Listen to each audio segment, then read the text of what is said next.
Everyone. তো আজকে আমি বানাবো তরকার ডাল। তো সেটা ভাবছি আজকে তোমাদের সাথে শেয়ার করব আমি কি করে বানাই। তো আজকে রুটি আর হলো তরকার ডাল হবে। তো চলো আগে আমি এটা প্রেশার কুক করে নিই। আর এটা আমি 5 থেকে 6 ঘন্টা জলের মধ্যে সোক করে নিয়েছিলাম। এখন আমি ভালো করে ধুয়ে নিয়েছি, সুন্দরভাবে ধোয়া হয়ে গেছে। তো এখন আমি এটা সিটি দেব, মানে 4-5টা হুইসেল দিয়ে নেব। তারপর আবার তোমাদের সাথে আমি আসছি।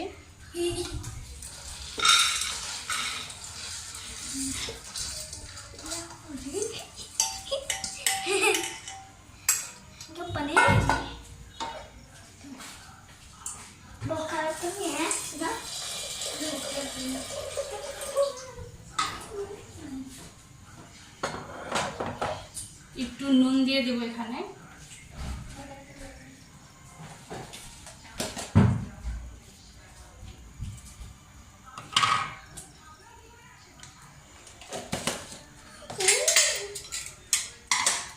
দেখাই বাটারটা।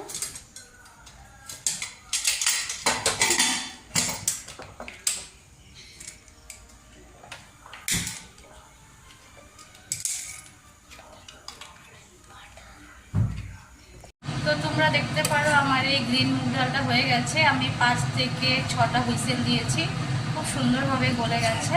এখন আমি দেব এখানে তড়কা। চলো কিভাবে তড়কা দিই তোমাদেরকে দেখাচ্ছি। তো আমি এখানে সরষের তেল দিয়ে এই তড়কাটা দেব। সরষের তেলের যে তড়কাটাই টেস্ট অন্যরকম হয় রিফাইনের চেয়ে।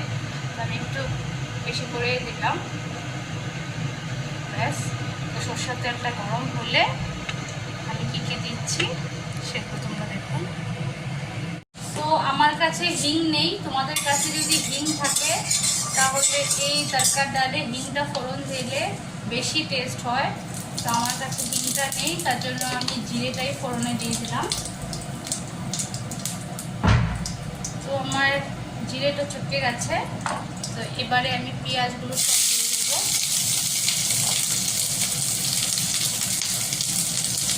আর তার সাথে আমি গ্রেট করা রসুন আর আদাটাও দিয়ে দেবো। তোমাদের কাছে যদি চপার থাকে তাহলে চপারেও করতে পারো, কারণ চপারে আরও বেশি ভালো হয়। তো আমি একদম মিহি করে গ্রেট করে নিয়েছি। আর একটুখানি আমি রেখে দেব, যখন আমি এখানে আবার আরেকবার তড়কা লাগাবো। তো এতটুকু আমি রেখে দিয়েছি, আর আমি এতটুকু দিয়ে দিয়েছি। ভালো করে ফ্রাই করে নেব, তারপরে আবার আমি আসছি।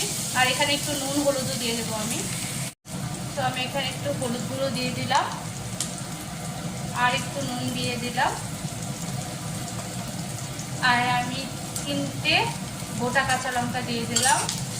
যেহেতু আমার ছেলে ঝাল খেতে পারে না, ওই জন্য আমি গোটা গোটা করে দিয়ে দিয়েছি। যখন আমরা খাবো তখন ভেঙে নেব। আর এইখানে আমি গোলমরিচের গুঁড়ো দেবো। তো গোলমরিচের গুঁড়ো দিলে তো আবার একটু ঝাল হয়ে যাবে, তো ওই জন্য আমি কাঁচা লঙ্কাটা ছিঁড়ে দিলাম না। তো আমি ভালো করে ফ্রাই করে নেব। আমার মোটামুটি ভাজা হয়ে গেছে। এবার আমি টমেটোগুলো দিয়ে দেবো, একদম ফাইন করে চপ করে নিয়েছি। টমেটোগুলো দিয়ে দেবো। টমেটোগুলো দিয়ে আমি ভালো করে নাড়াচাড়া করে তারপর আমি এখানে শুকনো লঙ্কার গুঁড়ো দেবো, মানে রেড চিলিটা দেবো, আর দেবো জিরে গুঁড়ো। একটু হয়ে নেবে তারপর দেবো। তো এই টমেটোটা দিয়ে আমি একটু ঢেকে নেব।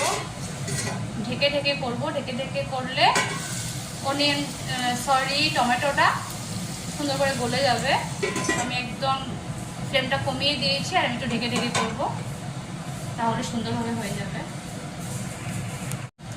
তো তোমরা দেখতে পারো আমার টমেটোটা সুন্দরভাবে গলে গেছে। এবার আমি জিরে গুঁড়ো দিয়ে দেব, একদম অল্প পরিমাণে দেব। আর দিয়ে দেব MDH এর কাশ্মীরি, সেটাও একটু পরিমাণে দেব, কারণ এটা আমি আবার পরে যখন তড়কা লাগাবো তখন দেব। তো এবার মশলাটা দিয়েছি, একটু কেটেল দিয়ে জল দিয়ে দিই, কারণ মশলাটা মশলাটা সুন্দরভাবে মিক্স হতে হবে, সুন্দরভাবে বাইন্ডিং আসবে, তারপরেই আমি এখানে তরকাটা ঢেলে দেব। তো এখানে আমি আরেকটু নুন হলুদ দেবো আর সাথে একটু চিনিও ফেলে দেবো। আমাদের তো বাঙালিরা চিনি দিতেই হবে, মাস্ট। আমি সামান্য পরিমাণে একটু হলুদ গুঁড়ো দিয়ে দিলাম আর সামান্য পরিমাণে একটু নুন দিয়ে দিলাম। আগেও দিয়েছি, আমি হুইসেল যখন পড়েছিল তখন আমি ডালে দিয়েছিলাম।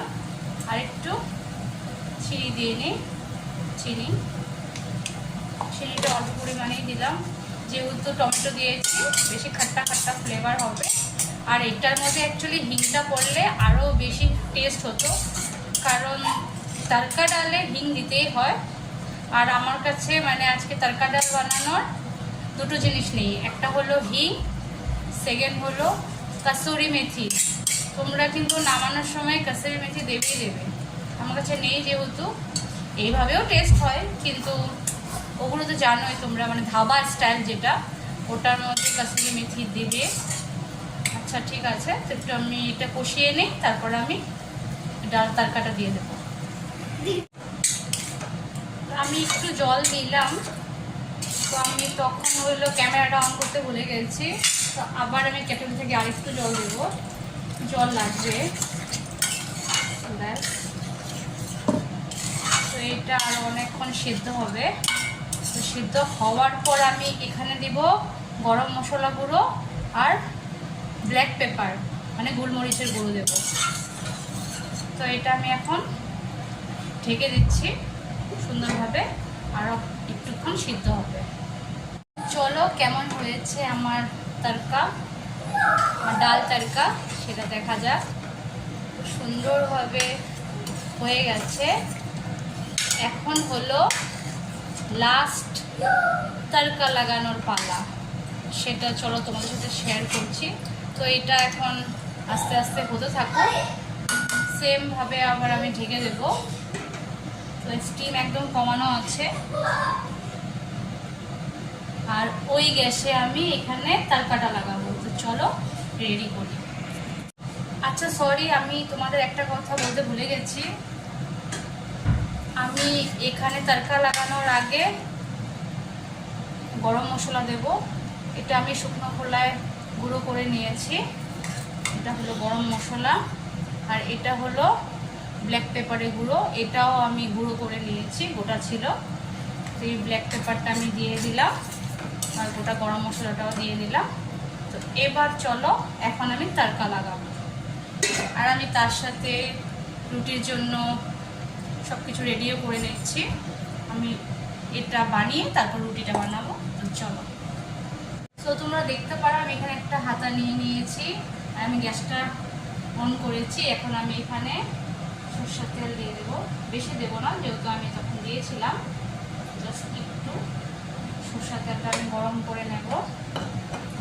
এটাই অ্যাকচুয়ালি ধাবা স্টাইলের মেইন ছকটা, ছক যাকে বলে। তো এখানে আমি শুকনো গোটা লঙ্কা দিয়ে দেবো,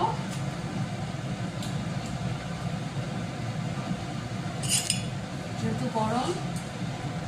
তো আমি চাকু দিয়ে একটু নেড়ে নেব।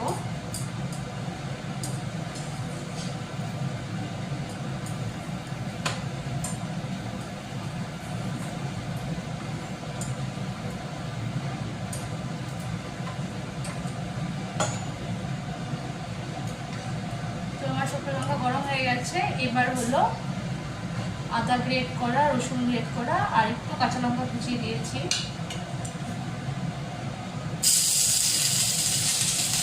মেন এটাই ছক মারা।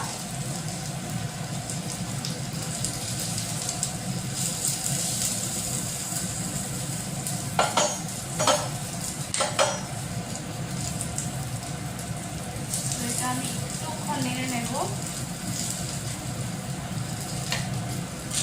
আর একটু আমি লাল লঙ্কার গুঁড়ো দিয়ে দেবো, বাস একটুই দেবো, কারণ লাল লঙ্কার গুঁড়ো একটু ঝালো হয়। তো বাস তোমরা দেখতে পারো, জাস্ট আমি এখানে দিয়ে নিয়ে নিলাম। বাস আমি এটা ঢেকে দেবো, একটুক্ষণ আমি এটা ঢেকে রাখবো। ঢাকার পর মোটামুটি আমার সব কিছু দেওয়া হয়ে গেছে। লাস্ট আমি দেবো বাটার আর ধনে পাতা। লাস্ট বাটার আর ধনে পাতা দিয়ে আমি ফ্লেমটা অফ করে দেব, যেহেতু এখন আমার মেন তরকাটা দেওয়া হয়ে গেছে। লাস্ট আমি বাটার আর ধনে পাতা দেবো।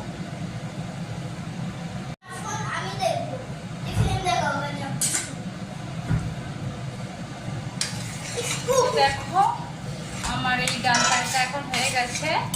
এখন আমি এখানে বাটার দেব আর ধনে পাতা ছিঁড়ে দেব, তাহলে আমার হয়ে যাবে। একটু কেটে দিয়ে দিচ্ছি। এই হলো ধনে পাতা কুচি। তোমরা দেখতে পারো আমি রুটি বানানোর জন্য তাওয়াও বসিয়ে দিয়েছি। 9:30 বেজে গেছে। ব্যাস, এই হলো ধনে পাতা দিলাম। এবার আমি অনেক বাটার দিচ্ছি।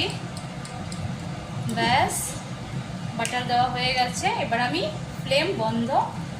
আমার তরকা ডাল রেডি। Bye bye.